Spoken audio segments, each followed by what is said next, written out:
The afternoon my son banned me from my own villa, I poured 2 flutes of champagne, smiled, and texted my lawyer one word, trigger. By sunset, the iron gate bore my late wife's name again, and the sheriff was clearing the house. Before we dive deeper, don't forget to subscribe and drop a comment letting us know where you're tuning in from. My name is David Hale. I am 69, a grandfather of 2, and a man who plans the way other people pray. The villa was my promise to Eleanor, my wife of 43 years.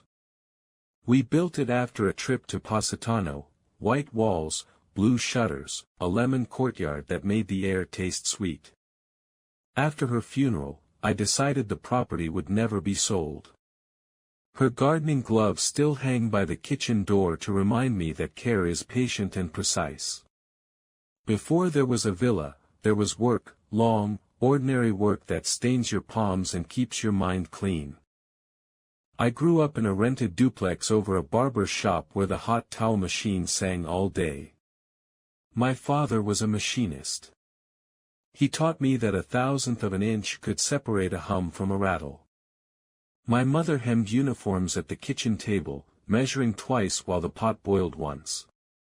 I liked numbers because they behaved and lines because they met where they were supposed to. I became a surveyor first, a man with a tripod and a notebook, charting what dirt would become. Then I learned bids, margins, and how the wind shifts on a job site right before the rain. I moved from surveying to site management, then from managing to owning a small company that poured foundations and laid storm drains for the kind of projects people forget were ever built, warehouses, clinics, stretches of curb that never made the news.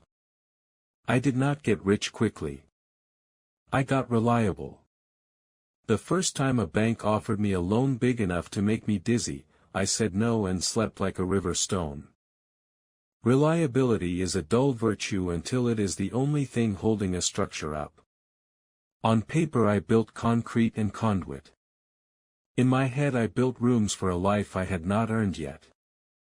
I met Eleanor at a municipal planning meeting where she was arguing, softly but unmovably, for trees along a commuter road.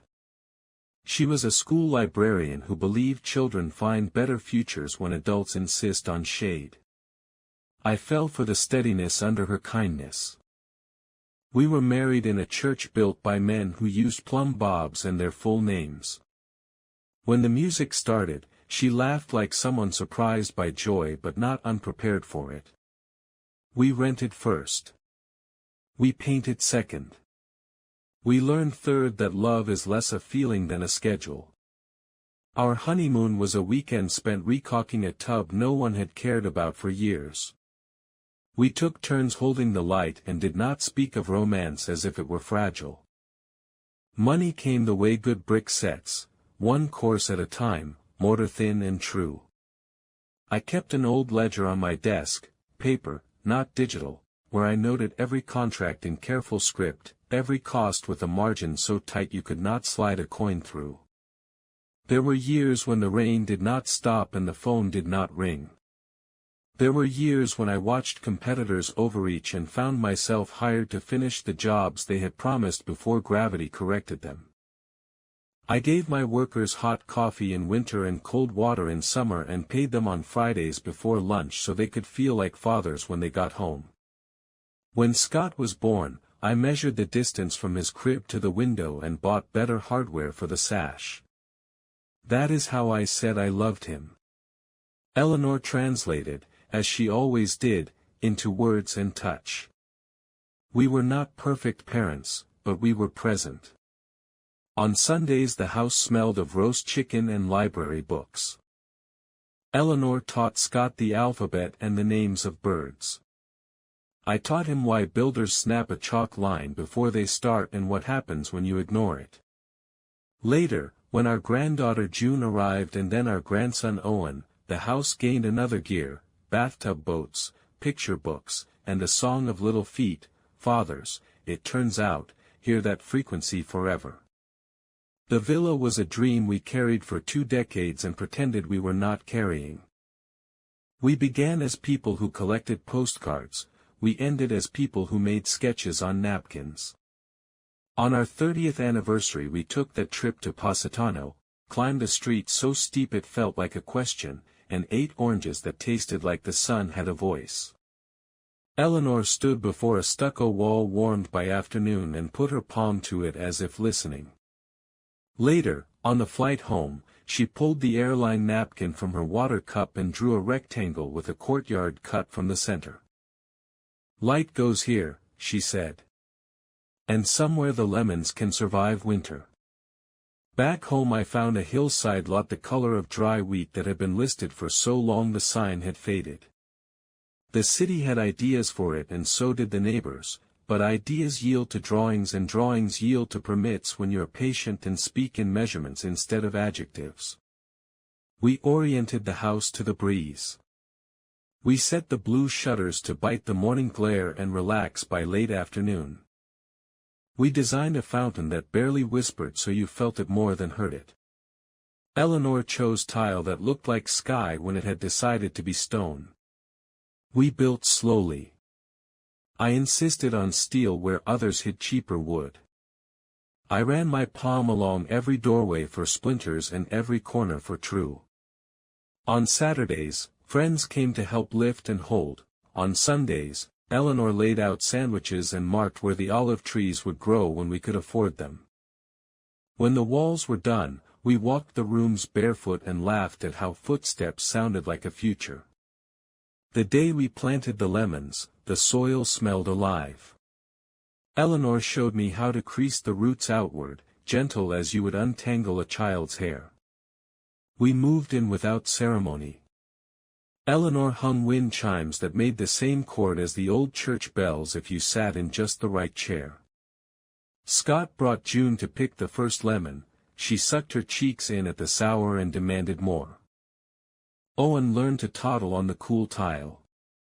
On summer nights we turned off every light and let the moon make furniture. On winter mornings I lit the fireplace and drew floor plans for projects I might never build just to keep my hand honest. Everything was not perfect. Nothing is. There were disagreements, small and squared away, and there was the long shadow of time over Eleanor's shoulder that we pretended not to see at first. But for years the house held us the way good timber holds a roof, without complaint, without the need to announce itself. We hosted Eleanor's book club in the courtyard, poured lemonade for children who drank and ran, and fed neighbors who came to borrow sugar and stayed to tell the truth. I donated to the Arts Foundation because Eleanor said a town without a clean library and a small stage is not a town, it is a depot. When Eleanor became sick, the villa taught me what a structure can and cannot do. It cannot keep a body. It can keep a promise. We moved her favorite chair to the window that took the morning light like a bomb. We put a small table beside it where her tea would not wobble. The lemon trees kept blooming because they did not know to stop. Eleanor pressed her palm to the warm stucco and closed her eyes, and I knew she was counting the days like steps on a staircase she would not finish with me.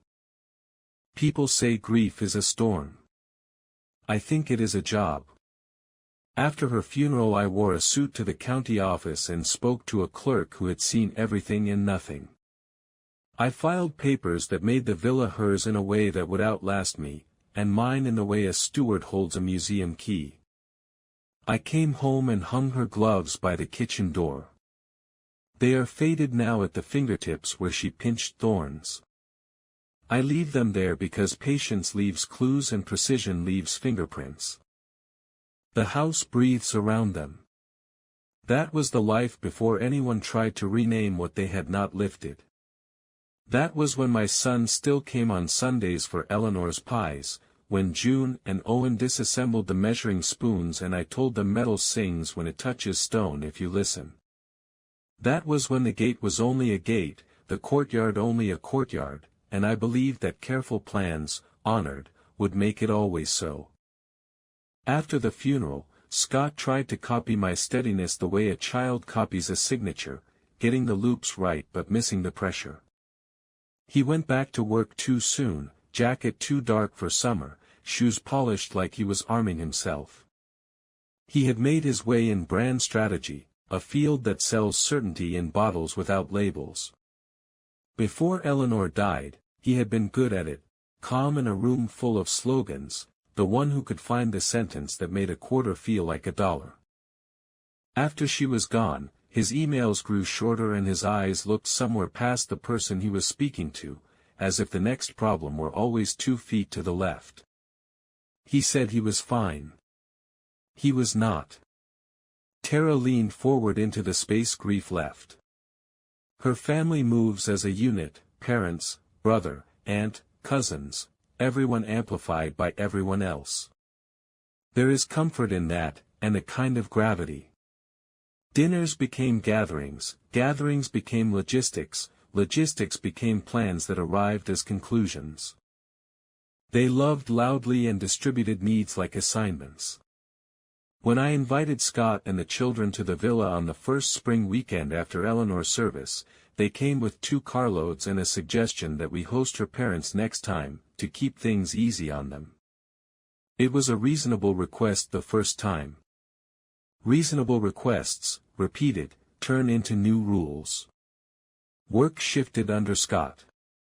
His company was acquired by people who believed the word synergy could move pallets. There were new targets and fewer chairs. He landed a director title and then lost it, kept a salary and then did not. Consulting replaced employment, invoices replaced paychecks. He told me not to worry and then asked if I could co-sign a short bridge loan, just to smooth a quarter. I did not co-sign. I did offer to watch the children more, to give him hours he could bill. He said he appreciated it.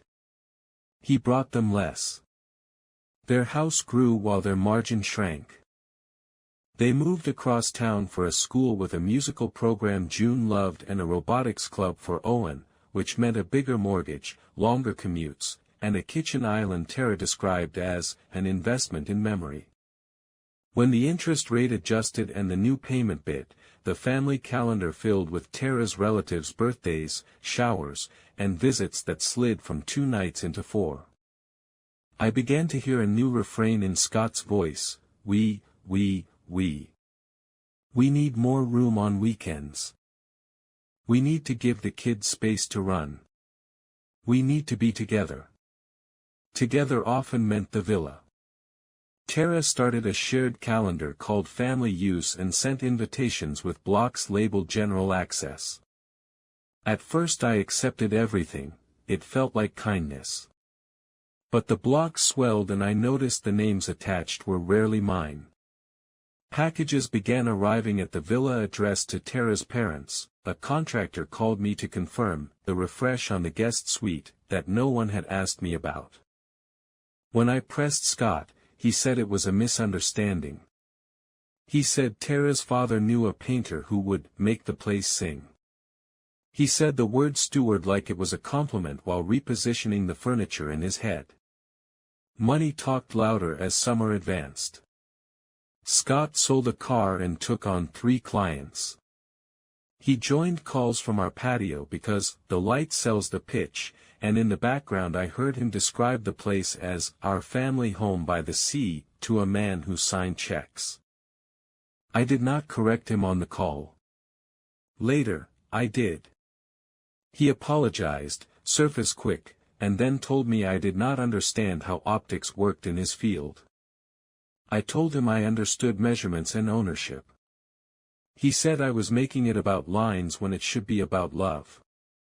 We ended the conversation early to keep from saying more. Tara's parents began to speak of the villa as a solution. It was close enough to be useful, far enough to feel like a prize. They offered to shoulder the hosting for holidays, to keep things lively for the children, to lift the burden from me now that I was alone. The language arrived polished and charitable, the undertone was concrete. Scott, caught between the need to provide and the desire to be dutiful, repeated their phrases until they sounded like his. He asked for extra weekends, just until the quarter turns, then for the key code, just in case the kids want to swim after practice, then for the alarm login, so we are not bothering you. That was the direction his life took, from son to intermediary, from intermediary to advocate, from advocate to claimant, all by inches, all in the name of togetherness. Grief had made a hollow, and he let other people fill it with their furniture. I watched it happen the way you watch a wall lean after too much rain, slowly at first, then obviously, then all at once if you do not shore it up. I did not raise my voice.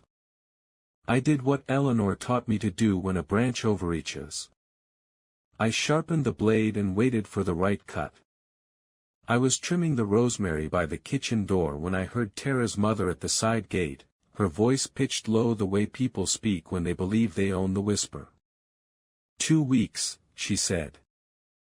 If we anchor by the 4th, school forms can use this address. By winter, the tax piece is simple. Her brother, Evan, a man who treats plans like luggage, answered from the gravel where he was juggling his phone and a measuring tape. Locksmith on Tuesday. I have a guy. We will call it safety. Internet Thursday, mesh network. Painter after that. The guest suite becomes primary. Dad gets the garage for his workshop, it is wasted as storage. The Hale place needs movement, her mother said. He is alone. We will keep it alive. They were 3 yards away, framed by the lemon trees Eleanor and I had planted. The gate was cracked, the wind did the rest. I stayed with the rosemary and cut clean, short stems like a man absorbed in his herbs. Evan flipped to speakerphone. Tara's father came in, all decision and no pause. Do not worry about David. He is sentimental. He will adjust if you present it as help. The key is to move quickly. Once the family is in and out, it is normal. Normal, Tara's mother repeated, pleased by the word, as if she had placed a heavy vase exactly where it belonged. At noon, Scott called. Dad, can you talk? I can, I said. He inhaled like someone who had been practicing. We need a favor. The house is chaos. The contractor opened a wall and now the schedule is a mess. The kids are exhausted. We need the villa more right now. Just a few weeks.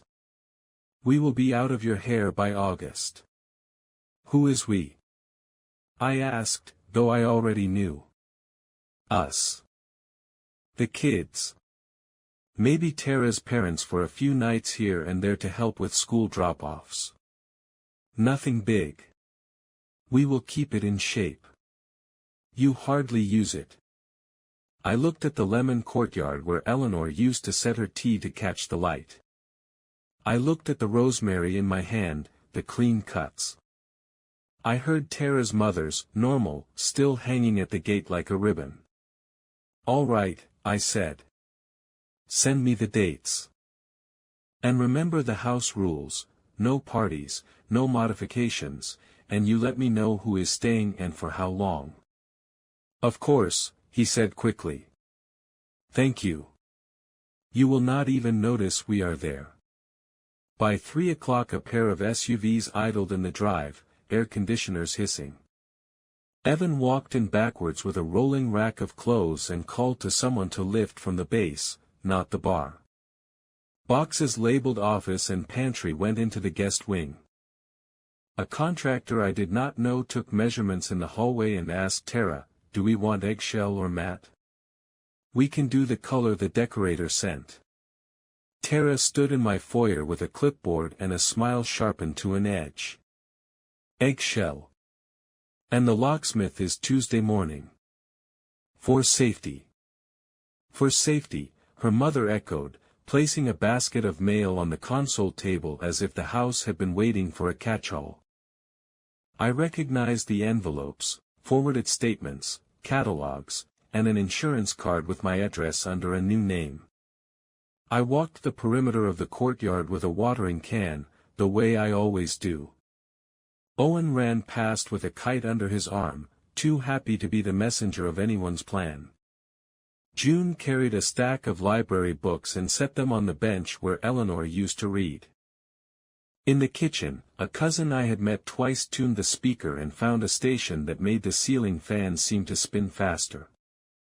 A delivery truck backed up and the driver carried in a bed-in-a-box.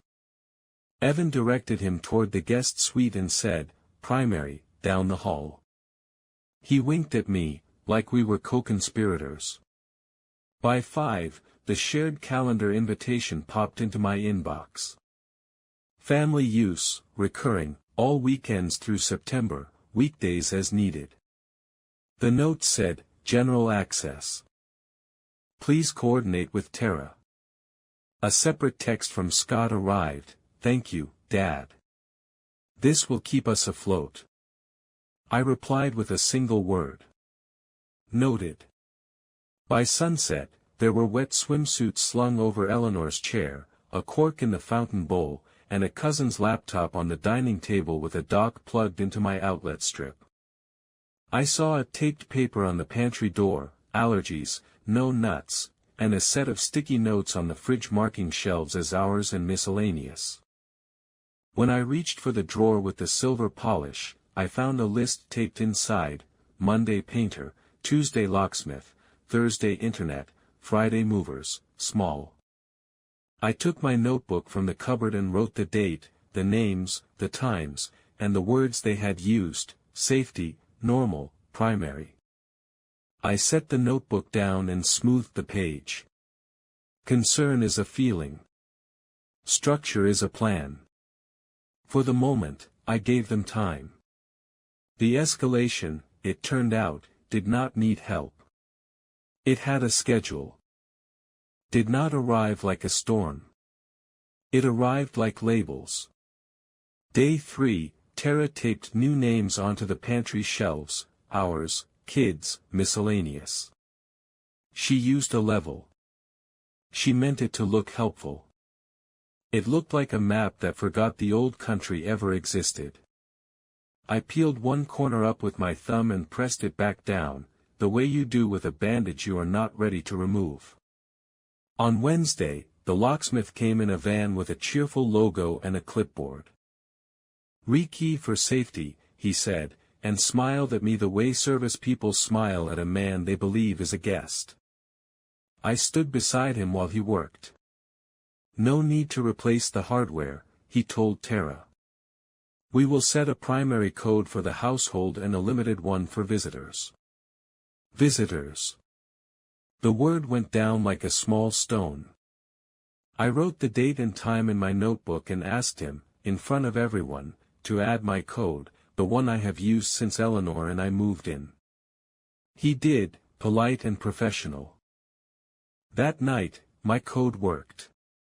2 days later, it did not. "System reset," Tara texted. "We will share the new one when it is finalized. The kids have friends over and we need one standard." On Friday, I found Eleanor's gardening gloves not hanging on their hook but folded into a clear plastic bin in the garage labeled "Declutter until after summer." The bin sat between a stack of throw pillows in colors we never chose and a rolled rug Tara said would warm up the slate. I lifted the lid. The gloves were light as paper. I set them back and closed the bin. I did not take them inside. I made a note. Sunday brought a soft open for what Tara called family rhythm. Her parents hosted an early dinner at my table, inviting neighbors who arrived carrying wine and a single sentence: "It is so generous of you to let them use the place." I listened to how people arranged the past tense in their mouths. One man I barely knew told me he had always assumed Eleanor would will the villa to Scott outright. "It is good to see it evolving," he said, like I was watching a haircut on a child. Monday morning, an email from the insurance company: a request to confirm a change of mailing address and additional drivers on the homeowner's policy. Tuesday, a utility notice with new, authorized users, listed, Tara, her father, and Scott. My name sat there too, but now it was one of several. Wednesday, the school district portal pinged with a login change for June's records. Tara's mother, efficient as a bookkeeper, explained that using the villa's address would unlock busing, and she said the word like mercy. I asked Scott if he had authorized it. He said it was temporary and then asked me not to stonewall practicalities. He began to use a tone I had not heard since he was 16, the tone boys adopt when they believe the world is unreasonable and they must be clever to survive.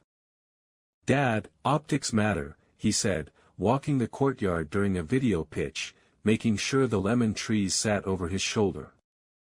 Clients want to feel we are embedded in the life we sell. Embedded. He used that word while standing where Eleanor used to read. Later, he took a call in my study and said to a man in a suit on a screen, "We are hosting a team off-site at our property this weekend," and he pointed the camera at the fountain. Our property. Team off-site. I waited until he hung up. This is not an office, I said. It is a stage, he answered, not looking at me. That is how you keep things afloat.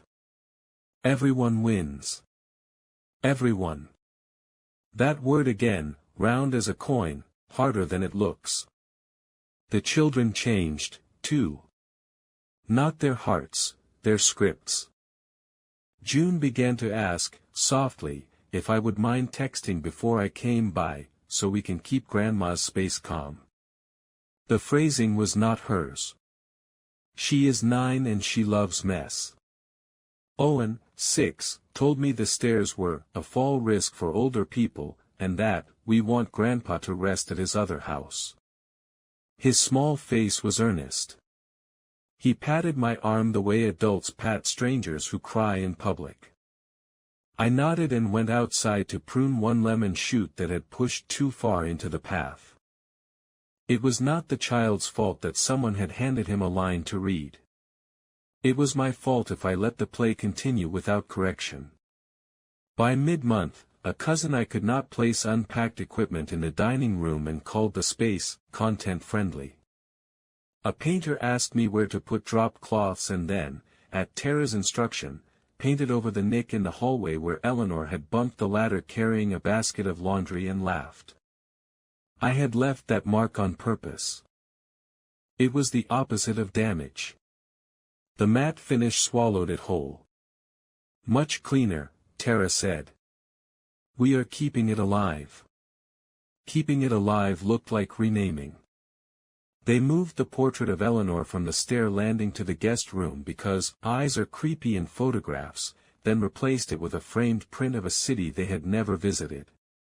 When I moved her portrait back that evening, the new nail hole made a dark mouth in the paint. The next afternoon, the portrait was gone entirely. We stored it for you, Tara said.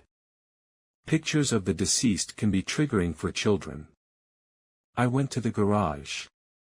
The portrait leaned behind a row of folding chairs, the glass wrapped in a blanket that was not ours. I unwrapped it and ran my thumb along the frame's beveled edge. I did not move it inside. I made another note. Soon I was asked for a simple stewardship agreement so everyone is clear. The draft arrived from Tara's father with a list of suggested best practices, no unannounced visits, 72 hours notice required for any owner entry, owner to coordinate with calendar manager, Tara, for all access, owner to refrain from moving hosted items during family use periods, owner to defer to household safety protocols set by resident parents. It was written in the language of caution, signed in the ink of annexation. Scott sent a separate message, please work with us on this. It is about stability for the kids. There are two kinds of theft in a family. The first is of things you can hold. The second is of stories you believe together. The second hurts more. When a neighbor congratulated me on, finally downsizing, I realized the news story had traveled farther and faster than the truth. That night, I stood at the kitchen counter with my notebook open and wrote it all down: the locksmith, the labels, the insurance, the school portal, the portrait, the off-site, the script the children had been given. I did not rage. I made a list of words they used to make the taking feel like giving: normal, safety, stability, stewardship, everyone. The exclusion sharpened by inches. My name disappeared from the intercom directory. "We simplified the list," Tara said. "It confused deliveries." My old key slid uselessly in the gate because the cylinder had been replaced, not rekeyed. "Hardware fatigues," Evan told me, as if he were doing me a favor by updating physics. The alarm text alert that had always pinged my phone now pinged "House Manager." When I asked who that was, Tara lifted her hand as if I had asked something charming. One evening I arrived with a bag of groceries, fish Eleanor liked and lemons from the market in case the trees were stingy, and found the driveway full. Cars nosed up to the hedges, the overflow idling at the curb. A balloon arched over the walkway. Inside, 20 people who did not know my wife's favorite teacup filled the rooms, laughing. Someone had set a buffet on her old desk. A man I had never seen flicked ash into a planter. Tara raised a glass and toasted "Our Home," and Scott stood beside her, expression neutral, as if the weather had decided for him. I set the groceries on the counter that used to host our Sunday puzzles and walked back to the terrace to breathe. June found me there and touched my sleeve. "Mom says you are welcome any time," she whispered, "as long as you tell us first so we can keep it easy." "Do you feel it is easy?" I asked. She looked at the people in my house and did not answer. Children are honest in the silences they cannot fill. That night, in my smaller kitchen in town, I set 2 glasses on the counter and poured water into both so my hand would have something to do. I thought about Eleanor showing me how to tease lemon roots apart so they would not strangle themselves underground. Kindness is not letting a plant choke because you are afraid the cutting will look like violence. Mercy, done right, is tidy. They were not merely using the villa. They were redefining it until I no longer fit inside the definition. The emotional damage landed in mundane ways: a drawer that no longer knew my hand, a calendar that treated me like a guest in my own week, a child who learned "Grandpa needs rest" as a substitute for "Grandpa belongs." It took no imagination to see where the line would end if I did not draw it. A life is a structure and structures sag when you pretend weight is love. So I kept my records. I kept my tone measured. And when the day came that my code failed and my name vanished from the buzzer entirely, I did not pound the gate. I opened my notebook, read the facts I had written in a careful hand, and felt something settle the way a foundation sets once the forms are pulled away. There is a moment when a builder knows the cure has taken. Mine was that moment. And it left me with the only decision that honored what Eleanor and I had raised from dirt: to fight back, precisely. I went at dawn to catch my son before the chorus of other voices began. The air was cool and smelled like lemons skinning themselves on the breeze. I pressed my code at the gate. The keypad blinked red. I pressed it again, careful and slow. Red again. I tried my name on the intercom. Nothing.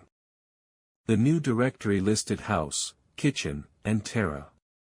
Not me. Scott came out in running shoes, earbuds slung around his neck, hair damp like he had already washed the day of me off his scalp. He saw me at the gate and flinched before he smoothed his face. "Morning," he said too brightly. "The system is weird right now. We are consolidating codes so the kids are safe." Open the gate, I said. He hesitated, then tapped the screen and the latch clicked. I stepped inside and stood in the courtyard where Eleanor had taught June that leaves turn themselves toward what they need. I want the truth, I said. Not the words other people prefer. Yours. He looked toward the house as if someone might come out and rescue him with a different noun. No one did. Dad, please do not make this theatrical, he said, voice low. We are trying to create stability. For whom? Start there. For the kids. For everyone. No. Start with the plan. I have watched enough to know there is one. He swallowed. He had always been a man who believed that if he explained something well enough it would become kind. He rested his hands on the back of a chair and found the rhythm he uses in conference rooms. We use the address for school, he began. We show continuous occupancy. We get the utilities aligned. We host more. We make it the hub. The neighbors already see it that way. Then we formalize. A stewardship agreement now, later, something on title. Maybe a quitclaim, maybe joint tenancy with use restrictions. We talk about legacy so it is not about money. We position you as the patriarch and steward. You keep your dignity and a set of keys, we get the calendar, the responsibility, the life. He had the nerve to look relieved, as if he had finally made it simple enough for a stubborn father to understand. Whose idea? I asked. It does not matter, he said, and then he blinked, because he could hear himself. Tara's dad knows a lawyer. But it is obvious, Dad. You are alone. You hardly stay here. We live a mile away and juggle everything. The house works harder for us than it does for you. Who removed your mother's portrait? I asked. He looked past me. It made June's friend uncomfortable. Eyes in photographs can be. Who removed it? Tara asked Evan to store it. Mom would not want the kids spooked. And the lock. Did you instruct the locksmith to erase my code? It auto-resets when you standardize. We can add yours back. It is to keep things uniform. If this is going to be the primary household, it has to look like one. Optics matter. He was not lying. He was telling me the truth as he had arranged it so he could live with it. That is a kind of lie that does not blush. Do you hear what you are saying? I asked. Say it without the padding. He stared at the fountain, the water barely whispering. We need the house, he said at last. More than you do. And where does your father fit in the sentence you just spoke? He worked his mouth like a man trying to say a number he does not like. You are around, he said finally. You are the reason. You are the history. But day to day, you complicate the rhythm. The kids need one place that is theirs. We want to keep it alive. You can come whenever. Just tell us first. Tell you first, I repeated, so he could hear it out loud. It is respect, he said. We are not excluding you. We are organizing you. He offered the word as if it were a warm blanket. It landed like duct tape. I took a breath and let it out slow. Last question, I said. When you told your client we were hosting an off-site at our property, did you misspeak? He did not answer. He did not need to. From inside the house, a printer word. Tara's father stepped into the doorway, paused when he saw us, then placed a folder on the console and retreated. Through the glass I read the title upside down, Household Stewardship Agreement, Revision 3. Beneath it, a post-it in Tara's square hand, "Need signature today." Scott followed my eyes and flinched again. "Dad, do not be dramatic. It is paperwork to keep boundaries clear. We are trying to prevent exactly this kind of tension." "You already made the tension," I said. I kept my voice even because shouting only makes the drywall notice. "You erased a code. You renamed rooms. You moved your mother's face to the garage. You rewrote the mailbox. You taught my grandchildren that I am a disruption to be scheduled around. And you stood in my courtyard and told me I complicate the rhythm." He winced. The word complicated sounded cruel when stripped of its varnish. "Please," he said softly then, and for a heartbeat I saw the boy who had held my thumb on the first day he stood. "Do not make this hard." He believed hardness was something I would add, not something they had already installed underfoot.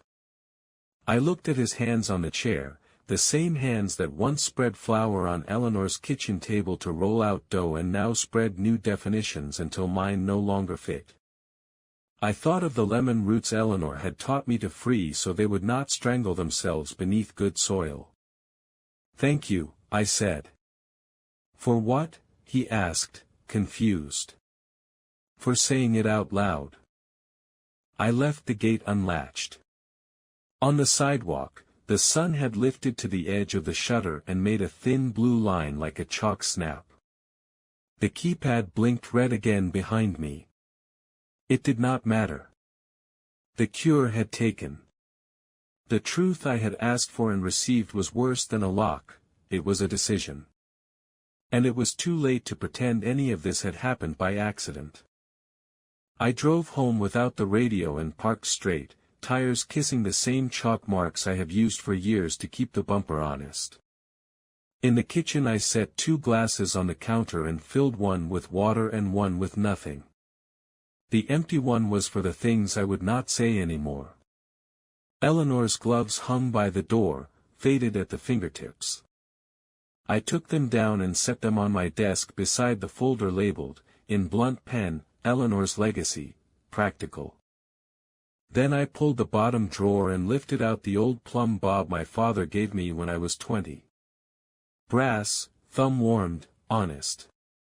I tied a fresh line, stood on a chair, and let the weight fall until it stilled and pointed at a dot I had penciled on the floor 10 years ago to teach my grandson what straight means.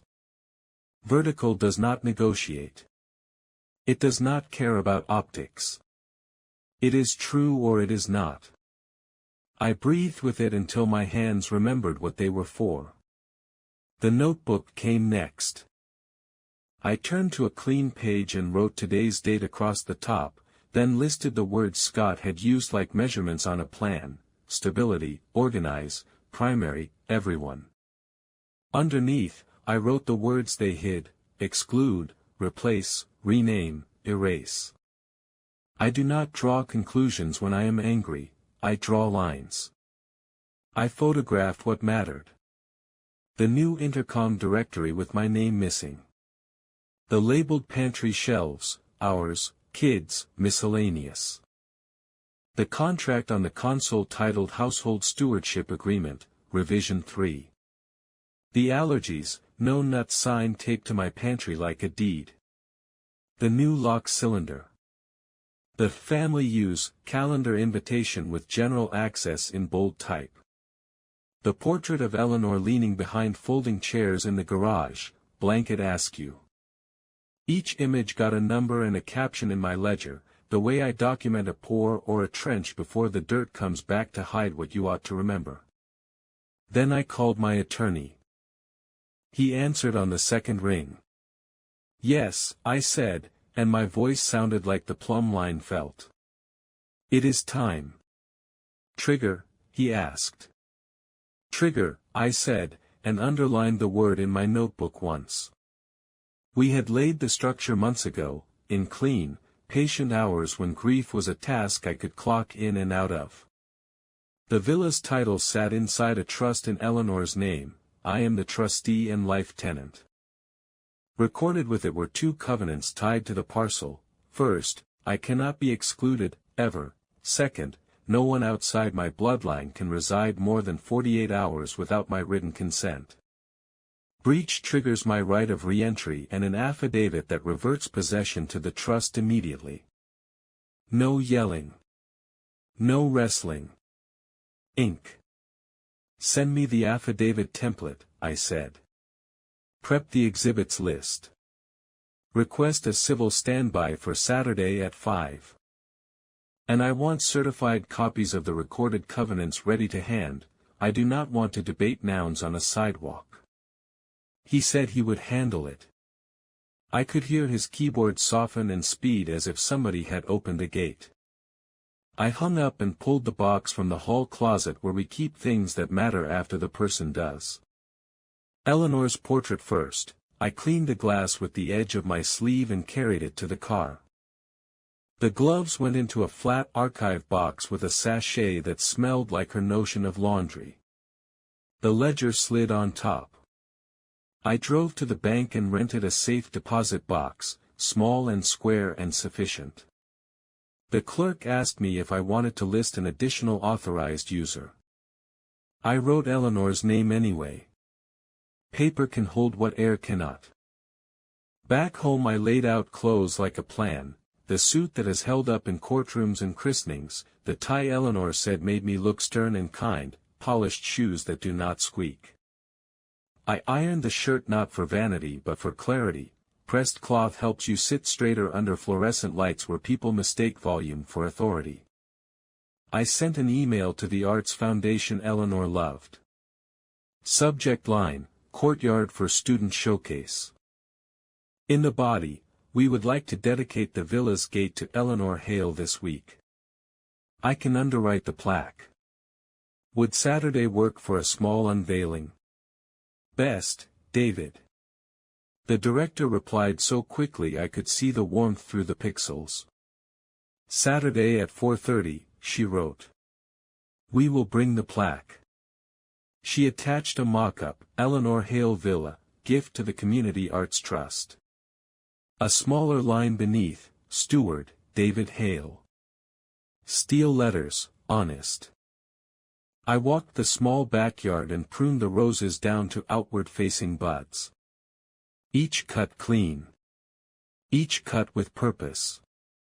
Sucker growth looks healthy if you do not know what you are seeing, left alone it starves the plant that bears. My hands shook once and then stopped. When I finished, I gathered the clippings in a brown sack and tied it with the green twine Eleanor used on tomatoes. The sack looked like something you hand to a neighbor who asked for help and meant it. Inside, I made neat stacks. Exhibit A, photographs. Exhibit B, calendar invite and stewardship draft. Exhibit C, utility and insurance notices listing new, authorized users. Exhibit D, social posts of terrace parties and off-site announcements.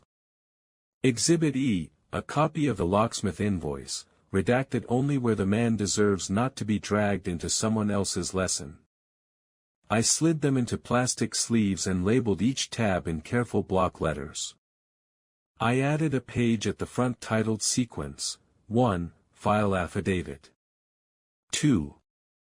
Meet deputy at sidewalk at 4:55. 3. Unveil plaque at gate with foundation director at 4:58.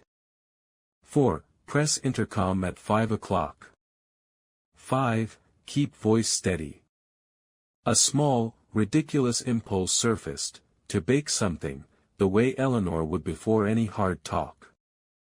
Instead I sliced a lemon, spiral thin, and set the peel in the empty glass. The rind coiled like a plan you could hold without cutting your hand. At dusk I drove by the villa and did not go in.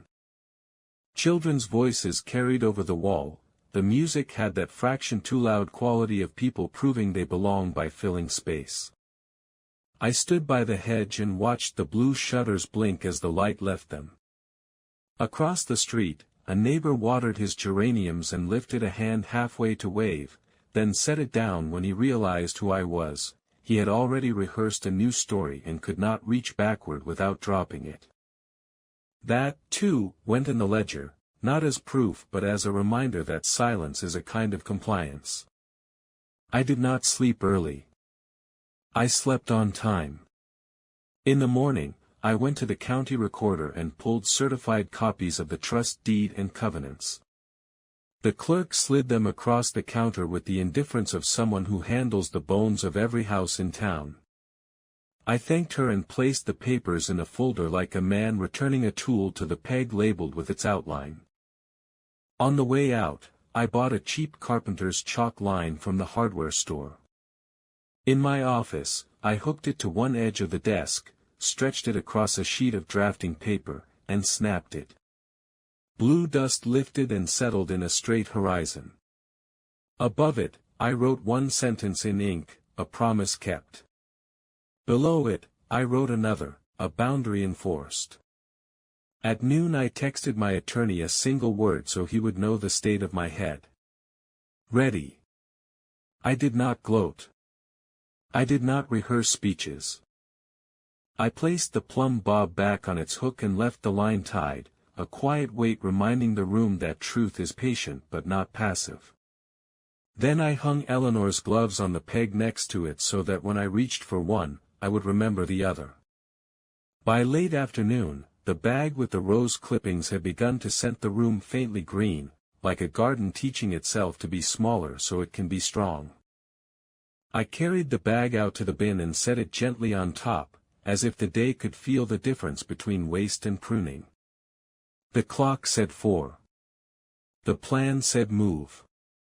At 4:30 the Arts Foundation director arrived with a slim velvet bag and a smile that belonged to the part of the town that remembers who gives when no one is looking. We stood at the gate where Eleanor and I had once measured afternoon light with our hands. She showed me the plaque, steel letters, clean as a rule, and asked where I wanted it. Center, I said. Low enough that a child can trace the name.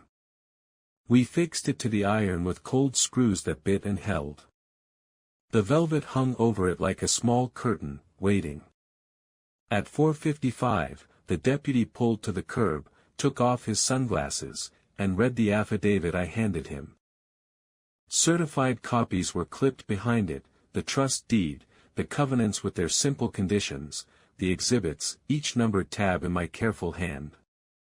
He ran a finger down the paragraph that mattered.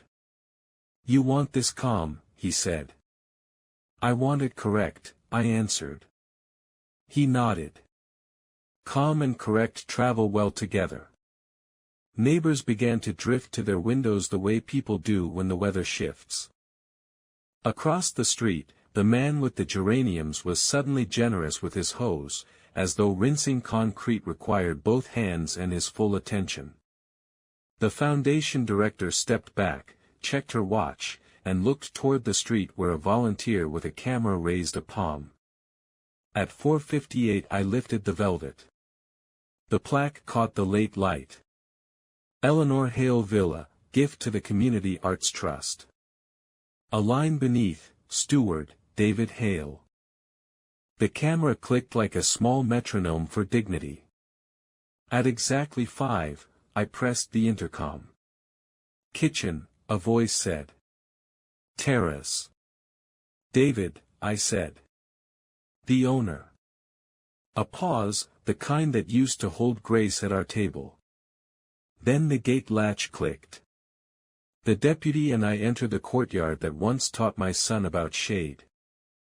The house presented itself as busy on purpose, music, an open laptop on the dining table with a screensaver of a city they had visited in their heads, a cousin at the sink rinsing glasses he had not owned the day before.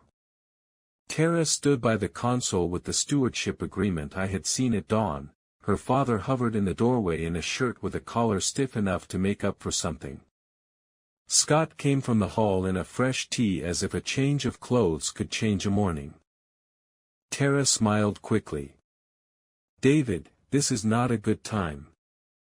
That is why we scheduled it, I said. The deputy's voice was the sound of a level finding its bubble. He read the affidavit's key lines, then the covenant language: no exclusion of the life tenant, no non-blood residence beyond 48 hours without written consent, right of re-entry upon breach, immediate reversion of possession to the trust. He held up the certified copies, the recorder's stamp crisp as a verdict. This is a civil standby, he said evenly. You will gather your personal belongings now. You may arrange with the trustee to collect any non-integral items at a later time. You are not to alter, remove, or destroy fixtures, finishes, or property records. Any disputes about what is personal versus integral will be resolved by the trustee with law enforcement present, if necessary. Tara's father stepped forward, folder in hand. We have an agreement, he said, proffering the stewardship draft like an altar cloth. It supersedes ad hoc interpretations. The family needs continuity. I took the folder, slid it into a manila envelope I had labeled in block letters, "Not accepted," and slipped the envelope into my case. This will be Exhibit F, I said, in the file where it belongs. David, Tara said through her teeth, as if she could chew the situation smaller. Be reasonable. The kids. The kids will have a home that does not lie to them about where they belong, I said, and my voice did not lift. Scott looked at the deputy, then at me. Do not do this, he whispered. Please. I am not doing this, Scott, I said. You did. I am just writing it down where it counts. The cousin at the sink shut off the water as if the house had decided to blink. People moved. Boxes appeared that had been on standby like a plan with its shoes already on. Evan tried to direct traffic, pointing toward the guest suite. Primary, down the hall, he said out of habit, and then stopped, realizing the word no longer described a reality he could control. I walked to the garage and retrieved Eleanor's portrait from behind the folding chairs. I carried it through the house that had been told it should not remember her and set it back on the stair landing where the light always found her cheek. The hole from their print gaped like a small mistake. I left it. Not every scar needs hiding. On the pantry door, I peeled the allergies, no nut sign and folded it into a square until the paper resisted me, then dropped it into the bin. On the fridge, I removed the sticky notes that had divided cold space into hours and miscellaneous.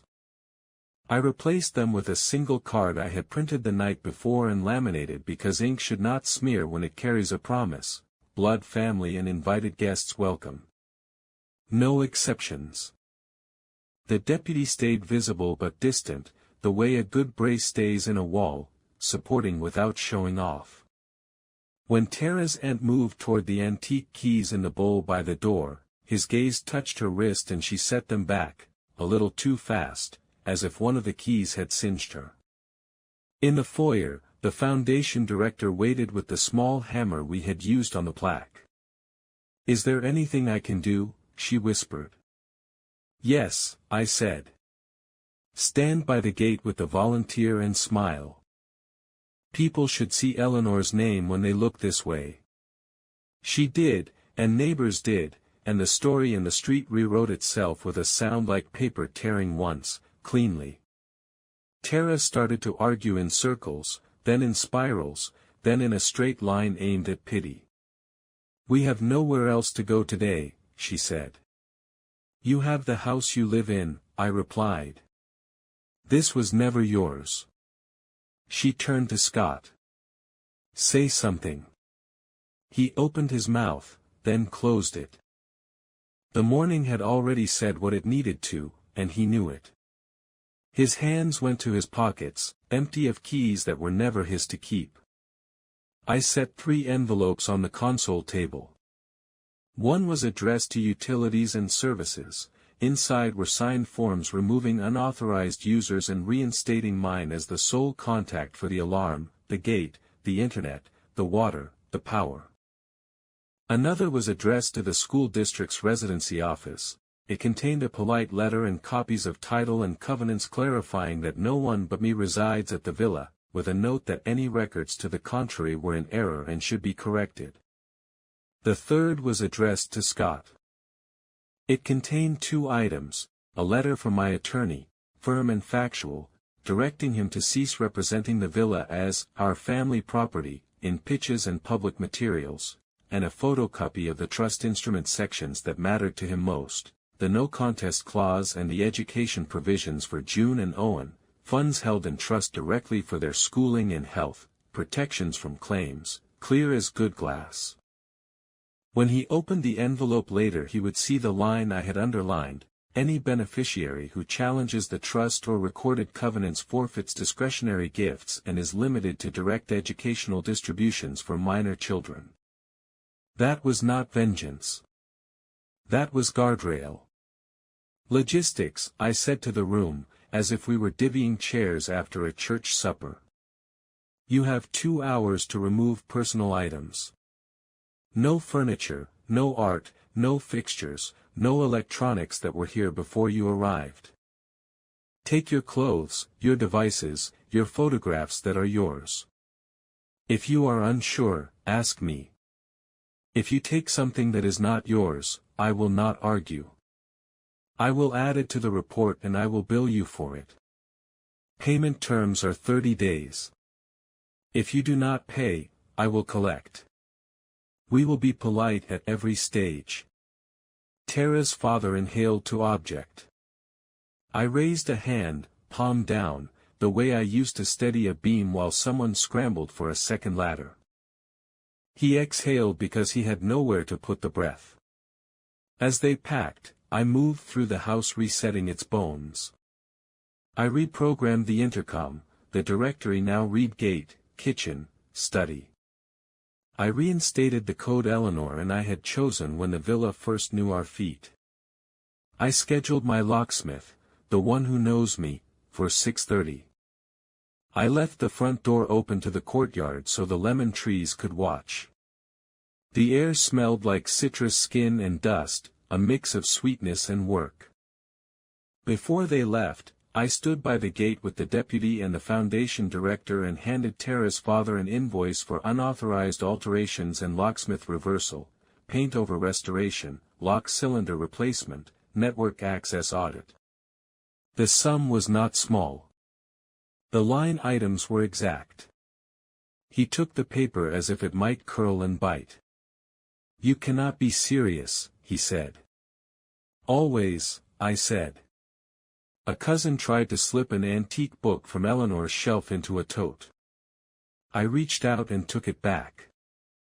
That one stays, I said, and placed it on the console beneath her portrait. It looked right there, like a piece returning to its puzzle. June came to me with her backpack on, a library book sticking out one side. Her eyes were wet in a quick, private way of children who are trying to be fair in a room where fairness has been rented out. Can we still come? She asked. Yes, I said immediately. You and Owen can come any time I am here. Saturdays, we will make lemonade and read in the courtyard. I will give your dad the times. Nothing changes for you except that the house will tell the truth again. She nodded, shoulders loosening, and went to help her brother with the zipper that always stuck. When the last suitcase crossed the threshold, I looked at Scott. He stood smaller than his height by 3 inches of shame. Beside him, Tara had arranged her face into a lesson for me that she did not get to teach. I will always be your father, I said to him. I will not always be your bank, your stage, or your excuse. If you honor the house will honor you. If you exclude me, the structure will exclude you back. You asked for truth this morning. This is the part you heard but did not listen to. He nodded once, a jerky motion like a man agreeing with gravity. They walked down the drive under Eleanor's name. The volunteer's camera took one last photo, not of them, but of the plaque catching the late light. It felt like a signature. By 6, the house was quiet. The deputy shook my hand and left with a nod that said the difference between force and authority is paperwork and patience. The foundation director hugged me the way people do when they are careful not to touch the place where your ribs have been counted too often. "We will see you Saturday," she said. "The students will love this courtyard." At 6:30, my locksmith arrived and replaced the cylinders entirely, not just the pins. He reset the alarm and handed me a new fob. "Old code?" he asked. "Yes," I said. "The one that remembers us." He smiled. "The good ones do." I walked the rooms with the quiet belonging to water after a storm leaves, still, reflective, everything sharper in its outline. In the kitchen drawer, I found the silver polish where it belonged. The drawer slid like a breath. On the stair landing, Eleanor looked back at me without apology. In the foyer, the manila envelope marked "Not Accepted" sat like proof that some paper is exactly as heavy as it should be. I took out 2 glasses and set them on the counter. I poured water into one and lemon into the other. The plumb bob on the office hook hung motionless, the line straight as the boundary I had enforced. I opened my ledger and, under the snapped blue chalk line, wrote 3 words: calm, correct, complete. Then I made one phone call I had saved for dessert. I dialed Scott. He answered on the first ring. "The off-site you promised?" I said. "It will be somewhere else. I have notified your client of the venue change." I told him exactly why, in neutral terms, and I copied you so your facts will match mine. Do not sell what you do not own. It never ends well. Silence. Then, "Okay," he said, small. "Saturday at 10, I added, "bring June and Owen. We will prune the lemon suckers and hang wind chimes. We will talk about what respect looks like in a house that keeps its promises." Another silence, this one less defensive. "Okay," he said again. After I hung up, I rehung a small chime Eleanor loved under the pergola. It found the breeze and chimed the same chord as the old church bells if you stood in just the right spot. I stood there until the sound stopped, not because the wind died, but because the air had learned the new shape of the gate. When the cicadas began, I raised my glass toward the kitchen door that still bore Eleanor's thumbprint in paint from the day she insisted on finishing it herself. The porch light found the whirl and held it like a small moon. The house had its shape back. Her portrait watched the stair the way it always had, the intercom showed the names I chose, and the old code answered my hand without hesitation. Outside, the new plaque on the gate caught the evening like a net, Eleanor Hale Villa, clean letters that made strangers read her name out loud. The chime under the pergola found the wind and struck the same chord as the church bells if you stood in just the right place. The air smelled of lemon peel and dust, sweetness and work. Loose threads tightened in quiet ways. Utilities and insurance removed the extra names. The school district corrected the address file and thanked me for the documentation. The stewardship agreement came back to me in the only form it deserved, unfiled, unanswered, inert. The invoice for unauthorized alterations was paid on day 29 by a hand that writes like a ruler. Tara's father understands ledgers, if not legacy. A neighbor who had rehearsed the wrong story crossed the street and said he had always admired Eleanor's patience with plants. He was late to the truth, but he had arrived. On Saturday morning, Scott brought June and Owen at 10, as promised. I gave each child a small bright key on a piece of blue ribbon, the color of our shutters, and said the rules out loud so they could carry them. You are welcome here when I am here. you do not need a calendar to love a place. If you honor the house honors you back. Then we pruned the lemon suckers together. June learned where to cut so the branch would heal outward. Owen learned the square knot again at the olive tree. Some knots hold. Some slip. They nodded like gardeners.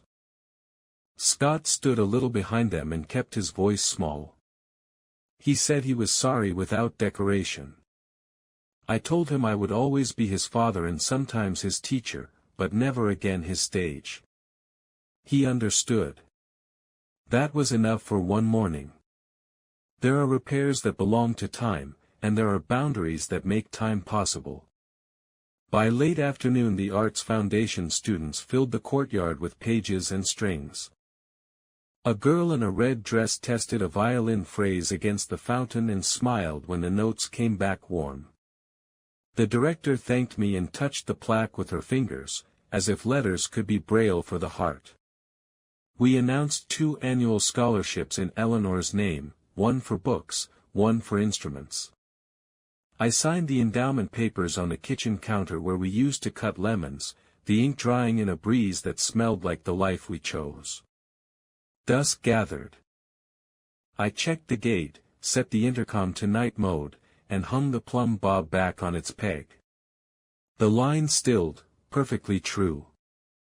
I opened my ledger and wrote one last entry beneath the blue snap of chalk, promise kept. I lifted my glass toward the kitchen door again, toward the thumbprint in paint that proves a person can leave a mark without carving it deep. You taught me how to prune, my love. I finally learned.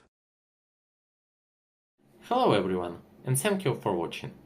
I truly hope you enjoyed listening to the story as much as I enjoyed creating it. If you did, please consider liking the video and subscribing to the channel to help support the creation of more stories like this. Have a great day or evening.